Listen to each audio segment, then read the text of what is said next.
Big boss contestants ಒಬ್ಬೊಬ್ಬರ ಹೆಸರನ್ನ ಹೇಳ್ತೀನಿ, ಅವರಲ್ಲಿ ಇಷ್ಟ ಆಗುವಂಥದ್ದೇನು, ಇಷ್ಟ ಆಗ್ತಿರುವಂಥದ್ದೇನು? ಹ್ಮ್ ಇಷ್ಟ ಆಗುವಂಥದ್ದೇ ಎಲ್ಲ ಇರುತ್ತೆ, ನೋಡೋಣ ಹೇಳಿ. ಓಕೆನಾ? ಮೊದಲನೇದಾಗಿ ಯಮುನಾ ಅವರು. ಯಮುನಾ ಅವ್ರ ಎನರ್ಜಿ ಸರ್, ವಾಡನ್ ಎನರ್ಜಿ ಅದು. ಆ ಎನರ್ಜಿ ಇಡೀ ಮನೇನ ಬ್ರೈಟನ್ ಅಪ್ ಮಾಡೋದು.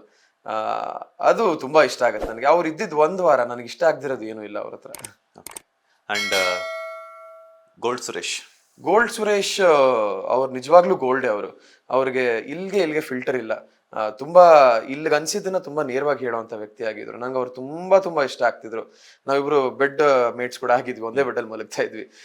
ಸೊ ಅವ್ರು ಆತರ ನನ್ಗೆ ಇಷ್ಟ ಆಗುತ್ತೆ. ಅಂಡ್ ಇಷ್ಟ ಆಗದಿರೋ ಒಂದ್ ಗುಣ ಅಂದ್ರೆ ತುಂಬಾ ಬೇಗ ವ್ಯಕ್ತಿಗಳನ್ನ ನಂಬಿಡ್ತಾ ಇದ್ರು ಅವರು. ಆತರ ನಂಬಿ ಅವ್ರಿಗೆ ಒಂದಷ್ಟು ಸತಿ ಬೇಜಾರಾಗಿದ್ದುಂಟು. ಸೊ ಆತರ ವಿಷಯಗಳಲ್ಲಿ ಅವ್ರು ಒಂಚೂರು ಹುಷಾರಾಗಿರ್ಬೇಕಾಗಿತ್ತು ಮನೆಯೊಳಗೆ. ಮಾನ್ಸ. ಮಾಂಸ ಮಾಂಸ ಅಂತೂ ಒಂಥರ ಚಟ್ಪಟ್. ನಾನು ಅವಳನ್ನ ಗುಂಡು ಅಂತಾನೆ ಕರಿತಾ ಇದ್ದೆ. ಸಖತ್ ಏನೋ ಪಟಪಟ ಅಂತ ಓಡಾಡ್ಕೊಂಡಿದ್ದಂತ ಹುಡುಗಿ. ಅವಳು ತುಂಬಾ ಇಷ್ಟ ಆಗೋಳು ನನಗೆ. ಕೊನೆಯಲ್ಲಿ ಅವಳು USP ಏನು ಕಾಮಿಡಿ. ಅವಳು ಹೋಗಿದ್ ವಾರ ಆ ಕಾಮಿಡಿನ ಸ್ವಲ್ಪ ಬಿಟ್ಬಿಟ್ಲು ಅವಳು. ಯಾಕೆಂದ್ರೆ ಅವಳಿಗೇನೋ ಒಂದು ಪರ್ಸನಲ್ ಏನೋ ಒಂದಷ್ಟು ವಿಷಯಗಳು ನೋವಾಗಿದ್ವು. ಸೊ ಆ ಕಾಮಿಡಿನ ಬಿಡಬಾರ್ದಾಗಿತ್ತು ಅನ್ನೋದು ಒಂದು ಬೇಜಾರಿದೆ. ಹಂಸ. She's a darling. ಅವ್ರ ಕ್ಯಾಪ್ಟನ್ಸಿ ವೀಕ್ ನ ಎಷ್ಟು ಸ್ಪೋರ್ಟಿವ್ ಆಗಿ ತಗೊಂಡಿದ್ರು ಅಂತ ನಮ್ಮೆಲ್ರಿಗೂ ಗೊತ್ತಿದೆ. ಯಾಕಂದ್ರೆ ಪದೇ ಪದೇ ತಪ್ಪುಗಳಾಗದು. ಆ ತಪ್ಪುಗಳನ್ನ ತುಂಬಾ ಸ್ಪೋರ್ಟಿವ್ ಆಗಿ ತಗೊಂಡು ನೆಕ್ಸ್ಟ್ ಡೇ ಕ್ಯಾರಿ ಮಾಡ್ತಾ ಇದ್ರು. So she's a darling. ನನ್ಗೆ ಅವ್ರ ಬಗ್ಗೆ ಕೆಟ್ಟದ ಏನೂ ಅನ್ಸಲ್ಲ ನನಗೆ, ಸೀರಿಯಸ್ಲಿ. ರಂಜಿತ್ ಬಿಗ್ ಬಾಸ್ ಮನೆಗೆ ತುಂಬಾ ಅವಶ್ಯಕತೆ ಇದ್ದಂತ ಪ್ಲೇಯರ್. ಅವನು ಈ ಬಿಗ್ ಬಾಸ್ ಮನೆಗೆ ಬೇಕಿತ್ತು, ತುಂಬಾ ಅವಶ್ಯಕತೆ ಇತ್ತು. ತುಂಬಾ ಅನ್ಫಾರ್ಚುನೇಟ್ ಆಗಿ ಹೊಟ್ಟೋದ. ಅವನ ಬಗ್ಗೆನೂ ಅಷ್ಟೇ, ನನಗೆ ಏನಂದ್ರೆ ಏನು ಕೆಟ್ಟದಿಲ್ಲ, ಏನು ಅನ್ಸಿಲ್ಲ ನನಗೆ. ತುಂಬಾ ಒಟ್ಟಿಗೆ ನಿಂತು ಪ್ಲಾನ್ಗಳು ಮಾಡಿ ಆಟ ಆಡಿದುಂಟು ನಾವಿಬ್ರು. ಸೊ ಆ ಥರದ್ದೆಲ್ಲ ಇದ್ದಾಗ ಇರ್ಬೇಕಾಗಿತ್ತು ಅಂತ ಅನ್ಸುತ್ತೆ. ಓಕೆ. ಅಂಡ್ ಲಾಯರ್ ಜಗದೀಶ್ ಅವರು. ಜಗದೀಶ್ ಸರ್ ಅಲ್ಲಿ ಒಂದು ಪುಟ್ಟು ಮಗು ಇತ್ತು. ಆ ಮಗುನ ಮನೆ ಎಕ್ಸ್ಪ್ಲೋರ್ ಮಾಡಕ್ ಆಗ್ಲಿಲ್ವಲ್ಲ ಅಂತ ಬೇಜಾರಿದೆ.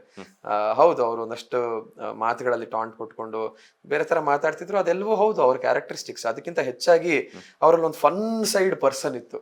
ಸಿಕ್ಕಾಬಡೆ ಫನ್ ಮಾಡೋರು. ಆ ಫನ್ ಸೈಡ್ ಪರ್ಸನ್ ನ ಮನೆ ಮರ್ತು ಬಿಡ್ತಾ ಅಂತ ಬೇಜಾರಿದೆ ನನಗೆ. ಸೊ ಖುಷಿ ಇದೆ.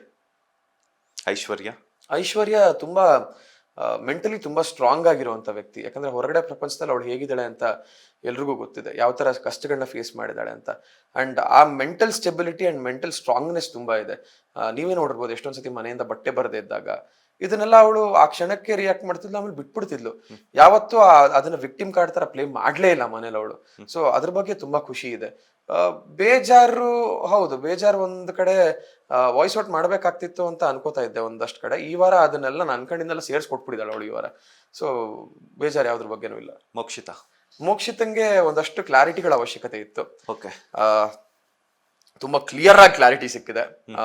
ಕ್ಲಾರಿಟಿ ಸಿಗದೆ ಇದ್ದಾಗ ಆಟ ಸ್ವಲ್ಪ ಕಡಿಮೆ ಆಗಿತ್ತು. ಕ್ಲಾರಿಟಿ ಸಿಕ್ಕಿದ್ಮೇಲೆ ತುಂಬಾ ದೊಡ್ಡ ಮಟ್ಟಕ್ಕೆ ಆಟ ಶುರುವಾಗಿದೆ. ಆ ಆಟ ಕಂಟಿನ್ಯೂ ಆದ್ರೆ ತುಂಬಾ ಖುಷಿ ಆಗುತ್ತೆ ನನಗೆ. ಗೌತಮಿ ಅವ್ರು ನಾನು ಅವಾಗ್ಲೇ ಹೇಳಿದಾಗೆ ಪಾಸಿಟಿವಿಟಿ ಮನೇಲಿ ಇನ್ನು ನಡೆಯಲ್ಲ ಅಂತ ಗೊತ್ತಾದಾಗ ಅದನ್ನ ಸೈಡ್ಗಿಟ್ಟು ನಿಜವಾದ ಆಟ ಏನ್ ಬೇಕು ಅನ್ನೋದನ್ನ ಹೋದ್ವಾರದಿಂದ ತೋರಿಸ್ತಾ ಇದ್ದಾರೆ. ಅದು ನಡೀಲಿ ಅಂತ ಹೇಳ್ತೀನಿ. ಮಂಜಣ್ಣ ಸ್ಟ್ರಾಟಜಿ ಮಾಡೋದು, ಗ್ರೇ ಏರಿಯಾ ಹುಡುಕೋದು ಎಲ್ಲವೂ ಓಕೆ, ಚೆನ್ನಾಗಿ ಮಾಡ್ತಾ ಇದ್ದಾರೆ. ಟಾಸ್ಕ್ಗಳು ಚೆನ್ನಾಗಿ ಆಗ್ತಾ ಇದೆ. ಬಟ್ ಇನ್ನು ಮುಂದಿನ ವಾರಗಳಲ್ಲಿ ತುಂಬಾ ನೇರವಾಗಿ ಆಟ ಆಡಿದ್ರೆ ಒಳ್ಳೇದು. ಗ್ರೇ ಏರಿಯಾನ್ ಪಕ್ಕಕ್ಕೆ ಇಡಬೇಕು ಅಂತ ಅನ್ಸುತ್ತೆ. Trivikram is a player sir, is a complete player. ನಾನು ಬರೀ ಟಾಸ್ಕ್ಸ್ ಅಂತ ಹೇಳ್ತಿಲ್ಲ, ಬಿಗ್ ಬಾಸ್ನ ತುಂಬಾ ಚೆನ್ನಾಗಿ ಅರ್ಥ ಮಾಡ್ಕೊಂಡು ಆಡ್ತಿರೋಂಥ ಪರ್ಫೆಕ್ಟ್ ಪ್ಲೇಯರ್ ಅವನು. ಭವ್ಯ ಫಿಸಿಕಲಿ ಸಿಕ್ಕಾಬಡೆ ಸ್ಟ್ರಾಂಗ್ ಇರುವಂತ ಹುಡುಗಿ. ಹುಡುಗರಿಗೂ ತುಂಬಾ ಟಕ್ಕರ್ ಕೊಡುವಂತ ಫಿಸಿಕಲ್ ಸ್ಟ್ರೆಂತ್ ಇರುವಂತ ಹುಡುಗಿ. ಅವಳು ಒಂದು ಶ್ಯಾಡೋಲ್ ಇದ್ಲು ಅಂತ ತುಂಬಾ ಜನ ಹೇಳ್ತಾ ಇದ್ರು. ಆ ಶ್ಯಾಡೋ ಇಂದ ಹೊರಗಡೆ ಬರೋ ಪ್ರಯತ್ನ ಈ ವಾರದಿಂದ, ನಾನಿದ್ದ ವಾರದಿಂದ ನಡೀತಾ ಇತ್ತು, ಕೊನೆ ವಾರದಿಂದ ನಡೀತಾ ಇತ್ತು. ಅದನ್ನ ಬಿಟ್ಟು ಅವಳು ಏನಾದ್ರು ಗೇಮ್ ತಗೊಂಡೋದ್ರೆ ಪಕ್ಕಾ ಟಾಪ್ 6. ಚೈತ್ರ ಪಟಾಕಿ, ಬಿಗ್ ಬಾಸ್ ಮನೆಯ ಸರಪಟಾಕಿ ಚೈತ್ರ. ಹೌದು, ಅವಳ ನಿಲುವುಗಳನ್ನ ತುಂಬಾ ಚೆನ್ನಾಗಿ ತಗೋತಾಳೆ. ಖುಷಿ ಇದೆ ಅದ್ರ ಬಗ್ಗೆ. ಎಲ್ಲೆಲ್ಲಿ ತನ್ನ ಸ್ಟ್ಯಾಂಡ್ ನಾನು ತಗೋಬೇಕು, ಯಾರಿಗೂ ಅಂಜದಂಗೆ ಆ ಸ್ಟ್ಯಾಂಡ್ಗಳನ್ನ ತಗೋತಾಳೆ. ಅದು ಸೂಪರ್ ವೆಲ್ ಡನ್. ಬಟ್ ಅನವಶ್ಯಕ ಜಾಗಗಳಲ್ಲಿ ತುಂಬಾ ಮಾತಾಡ್ಬಿಡ್ತಾಳೆ. ಆ ಮಾತುಗಳಿಂದ ಇವಳು ನಿಜವಾಗ್ಲೂ ಸ್ಟ್ಯಾಂಡ್ ತಗೊಂಡಿರೋ ಮಾತುಗಳು ಎಲ್ಲೋ ಮುಚ್ಚೋಗುತ್ತೆ. ಸೊ ಅದನ್ನ ಬಿಡ್ಬೇಕು ಅಂತ ಹೇಳ್ತೀನಿ. ಹನುಮಂತು ಅವ್ನು ಹೆಂಗಿದನೋ ಹಂಗೆ ಇರ್ಲಿ ಸರ್. ನಿಜವಾಗ್ಲೂ ಅವ್ನು ಸಿಕ್ಕಾಪಟ್ಟೆ ರಿಯಲ್ ಆಗಿದ್ದಾನೆ ಮನೇಲಿ. ಅವ್ನಿಗೆ ಅನ್ಸಿದ್ದನ್ನ ಡೈರೆಕ್ಟ್ ಆಗಿ ಶೂಟ್ ಮಾಡ್ದಂಗೆ ಮಾಡ್ತಾನೆ. ಅಂಡ್ ಆಟ ಅಂತ ಬಂದಾಗ ಯಾವ ಆಟನೂ ಕಡಿಮೆ ಅಂತ ಆಡ್ದಂಗೆ ಸಕ್ಕದಾಗಿ ಆಡ್ತಾನೆ. ಸೊ ಈ ತರ ಎಲ್ಲಾ ಕ್ವಾಲಿಟೀಸು ಒಂದು ನಿಜವಾಗ್ಲೂ ಹಂಗೆ ಕಂಟಿನ್ಯೂ ಆಗ್ಬೇಕು. ಅವನು ಇನ್ ಮುಂದೆ ವಾರ ಟಫ್ ಆಗುತ್ತೆ ಅಂತ ಚೇಂಜ್ ಆಗ್ಬಿಟ್ರೆ ಅವ್ನಿಗೆ ಹೊಡ್ತಾ. ಅದು ಹಿಂಗೆ ಕಂಟಿನ್ಯೂ ಆದ್ರೆ ಅವನು ಅಷ್ಟೇ ಟಾಪ್ 5. ಧನರಾಜ್ ತುಂಬಾ ಇನೋಸೆನ್ಸ್ ಇರುವಂತ ಒಂದು ಆಟಗಾರ. ಇನೋಸೆನ್ಸ್ ಏನಕ್ಕೆ ಅಂತ ಹೇಳ್ತೀನಿ ಅಂದ್ರೆ ಅವ್ನಿಗೆ ಒಂದಷ್ಟು ಕಾರಣಗಳು ಕೊಡ್ಬೇಕಾದ್ರೆ, ವ್ಯಕ್ತಿಗಳ ಬಗ್ಗೆ ಅಭಿಪ್ರಾಯ ಹೇಳ್ಬೇಕಾದ್ರೆ ಕನ್ಫ್ಯೂಸ್ ಆಗೋದು. ಬಟ್ ಹನುಮಂತ ಅವ್ನ ಲೈಫಿಗೆ ಬಂದ್ಮೇಲೆ ಕ್ಲಾರಿಟಿ ಅನ್ನೋದು ತುಂಬಾ ಚೆನ್ನಾಗಿ ಸಿಕ್ಕಿದೆ. ನಾನು ಏನೇನ್ ಮಾತಾಡ್ಬೇಕು, ಯಾರ್ಯಾರ ಬಗ್ಗೆ ಹೆಂಗ್ ಕಾರಣ ಕೊಡ್ಬೇಕು ಅನ್ನೋದನ್ನ ಪಾಯಿಂಟ್ ವೈಸ್ ಹೇಳ್ಕೊಂಡು ಹೋಗಕ್ ಶುರು ಮಾಡಿದ್ರು ಇವಾಗ. ಸೊ ಈ ಆಟ ಕಂಟಿನ್ಯೂ ಆಗ್ಲಿ ಅಂತ ಹೇಳ್ತೀನಿ. ಶೋಭಾ ಶೆಟ್ಟಿ ನನ್ನ ದೃಷ್ಟಿಲಿ ಅವಳು ಯಾವತ್ತಿದ್ರು ಡೇರ್ ಡೆವಿಲ್, ನನ್ನ ದೃಷ್ಟಿಲಿ ಯಾವತ್ತಿದ್ರು ಲಯನೆಸ್ ಅವಳು. ಹೌದು, ಒಂದ್ ಸ್ವಲ್ಪ ಹೆಲ್ತ್ ಇಶ್ಯೂಸ್ ಆಗಿದ್ರಿಂದ ಹೋಗಿರ್ಬೋದು, ಬಟ್ ಶೀಸ್ ಅ ಚಾಂಪಿಯನ್ ಅಂತ ನಂಗೆ ಅನ್ಸುತ್ತೆ. ಅವಳ ಹೊರಗಡೆ ಲೈಫ್ಗೆ ಆಲ್ ದ ಬೆಸ್ಟ್ ಅಂತ ಹೇಳ್ತೀನಿ. ರಜತ್ ಆಕ್ಚುಲಿ ಬಿಗ್ ಬಾಸ್ ಮನೆಯ ನಿಜವಾದ ಫೈರ್ ಬ್ರ್ಯಾಂಡ್ ರಜತ್. ಆಟನ ತುಂಬಾ ಚೆನ್ನಾಗಿ ನೋಡಿ ಅರ್ಥ ಮಾಡ್ಕೊಂಡು ಒಳಗಡೆ ಬಂದು ಅದನ್ನ ಎಕ್ಸಿಕ್ಯೂಟ್ ಮಾಡ್ತಿರುವಂತ ವ್ಯಕ್ತಿ. ಪ್ರತಿ ಒಂದ್ರಲ್ಲೂ ಮಾಡ್ತಾ ಇದ್ದಾನೆ. ಟಾಸ್ಕ್ಸ್ ಅಂದ್ರೂ ಹಿಂಗಿರ್ತಾನೆ, ಮನೆಯಲ್ಲಿ ಎಂಟರ್ಟೈನ್ಮೆಂಟ್ ಅಂದ್ರೂ ಹಿಂಗಿರ್ತಾನೆ, ಎಲ್ಲರ ಜೊತೆ ಬೆರೆಯೋದು ಸೂಪರ್. ಅಂಡ್ ಕೆಲವೊಂದು ಅಗ್ರೆಷನ್ ಅಲ್ಲಿ ಬರುವಂತ ಮಾತುಗಳನ್ನ ಈ ವಾರ ಅಣ್ಣ ಹೇಳಿದ್ಮೇಲೆ ಆಬ್ವಿಯಸ್ಲಿ ಅದನ್ನು ಕಂಟ್ರೋಲ್ ಮಾಡ್ಕೊಂಡಿದ್ದಾನೆ. ಎಪಿಸೋಡ್ಸ್ ನೋಡ್ತಾ ಇದ್ದೀನಿ.